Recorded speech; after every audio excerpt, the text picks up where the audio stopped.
안녕하세요. 이뻐이뻐익입니다. 잘 지내셨죠?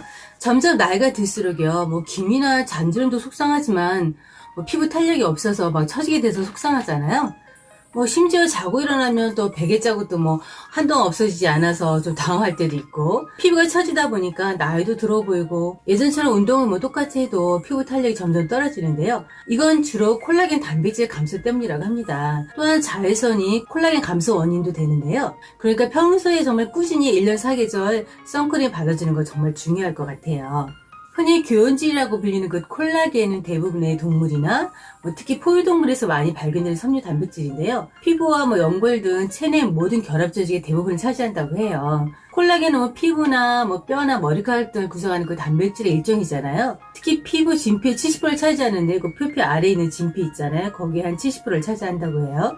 피부의 탄력과 보습을 담당하지만요, 25세 이후부터 매년 1%씩 감소해서 40대가 넘으면, 모든 게 40대가 넘으면 노안도 오고 콜라겐도 감소하는 것 같은데 20대 절반으로 줄어들고요. 또 안타깝게도 폐경기 이후에는요, 더 빠른 속도로 줄어든다고 해요. 폐경 초기 5년 동안요, 무려 한 30%의 콜라겐을 잃는다고 합니다. 그러니까 여자들이 폐경기가 되면요, 얼굴이 푸석푸석하고 좀 처진 이유가 있었던 것 같아요. 이런 이유로 인해서 콜라겐을 드시는 분도 많이 계시고 요즘. 또 지난주 일요일날 콜라겐에 대해서 TV에서 다루는 것을 보고 제가 콜라겐을 꼭 먹어야 되나 하는 의구심이 들어서 이번 편은요, 콜라겐에 대해서 좀 알아보고자 합니다. 콜라겐 요즘 많이 드시잖아요. 콜라겐에 대해서 궁금하신 분 끝까지 시청 바라겠습니다. 그 진피 중에 콜라겐 단백질이 많아야 또 피부 탄력이 생기는데요.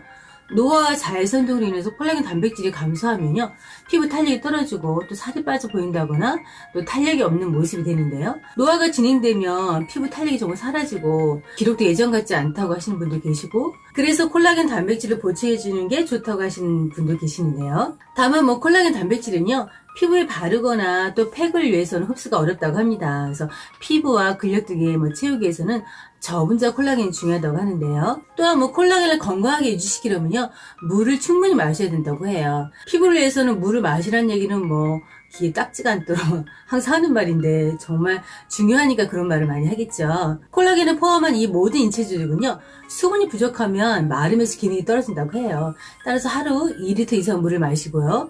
또 카페인 성분은요, 수분을 빨리 나가게 하니까 그건 이뻐님 너무 잘 아시니까 커피는 카페인 성분을 음료를 조금 줄이시는 게 좋을 것 같고요. 또 자외선이 피부를 콜라겐을 파괴시키니까요, 자외선 차단제를 꼼꼼하게 바르는 거는 정말 중요한 일인 것 같습니다. 콜라겐을 직접 섭취하는 것도 방법이라고 하는데요. 제가 지난 편에도 휘시 콜라겐에 대해서 말씀드리면서 아마 이 연구 논문을 제가 말씀드린 적이 있었는데요.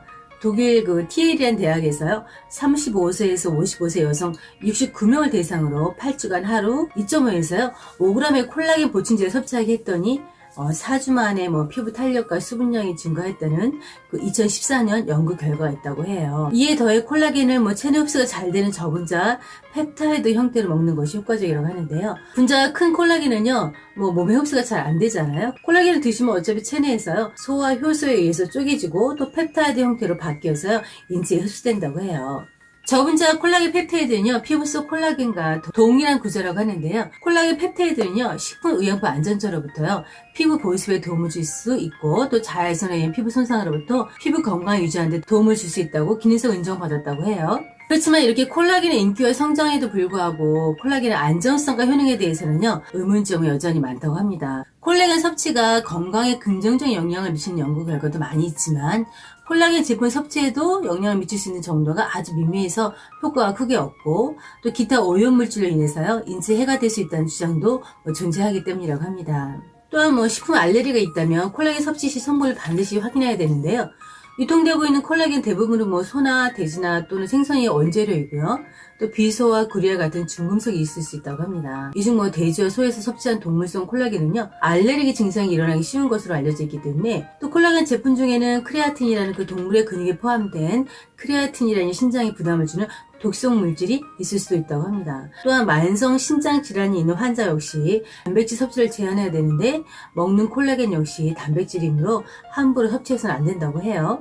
콜라겐이 좋다는 많은 연구들이 있지만요, 상업적인 이용의 근거로 신뢰할 수 없다는 분도 계시고, 올 초에 SBS 방송에서 영양제 진실게임이라는 프로에서 영양제 섭취에 관해서 좋다 안 좋다 그런 상반된 의견이 나누어진 걸로 나왔는데요. 이거는요, 본인이 판단해야 되는 문제인 것 같아요. 그러니까 어떤 연구원은 먹는 콜라겐이 전혀 효과가 없다. 콜라겐은 아무래도 뱃속에서 분해돼서 피부까지 갈 수 없기 때문에 전혀 효과가 없다고 말씀하시는 분도 계시고요. 저도 지난주 방송을 보고 이제 콜라겐을 먹어야겠다 생각을 해서 여러 논문이라든가 뭐 연구한 걸 이렇게 좀 여러 가지 봤는데 결론은 좋다고 하시는 분도 계시고 또 안 좋다고 하시는 분 계시기 때문에 이건 정말 본인이 판단해야 될 것 같아요. 아쉽지만 본인이 판단해야 될 문제인 것 같아요. 그렇다면 이 피부 속에 콜라겐을 늘려줄 수 있는 성분은 없을까 하고 좀 알아보니까 있다고 합니다. 그건 바로요, 레티노이드 성분이라고 하는데요. 레티노이드는 비타민 A의 고교에 가진 성분을 총칭하는 말로써요. 이 중에서도 레티노이드의 한 종류인 트레티노인이 연구를 많이 했는데요. 트레티노인이라는 성분이 광노화로 인한 그 주름과 과색소 침착, 또 거친 피부를 완화시켜줄 수 있는 그 효과를 인정받게 됐다고 하는데요. 이렇게 해서 나온 게 바로 레틴 A 크림, 스티바 A 크림의 크림 제형의 약이라고 합니다. 제가 한 2년 전에 태국에 갔을 때 제 동생이 이 약을 제가 샀던 걸 봤거든요. 왜냐하면 한국에서는 이 약을 처방받아서 사야 되는데 아마 태국에서는 그냥 좀 싸게 샀던 것 같아요. 그러니까 레티노이드 크림이 광노화된 피부의 콜라겐을 증가시켜줄 수 있다고 합니다. 그렇지만 단점도 있는데요. 피부에 좀 자극이 되어서 피부가 좀 붉어지거나 건조하고 따가워지는 그 반응이 있다고 해요. 또한 병원에서 처방받아야지 구매할 수 있다고 합니다. 이번 편은 콜라겐에 대해서, 먹는 콜라겐에 대해서 알아봤는데요. 결론은 콜라겐이 좋다 안 좋다 하는 그런 상반된 의견이 있기 때문에 딱 어떻다고 말씀드릴 수 없고 이건 본인이 선택해야 될 문제인 것 같아요. 먹어서 괜찮다고 느끼는 분은 드시면 될 것 같고 프라보시 효과도 있으니까 그게 찜찜하다고 하시는 분은, 드시는 게 찜찜하다고 하시는 분은요, 그 피쉬 콜라겐 있잖아요.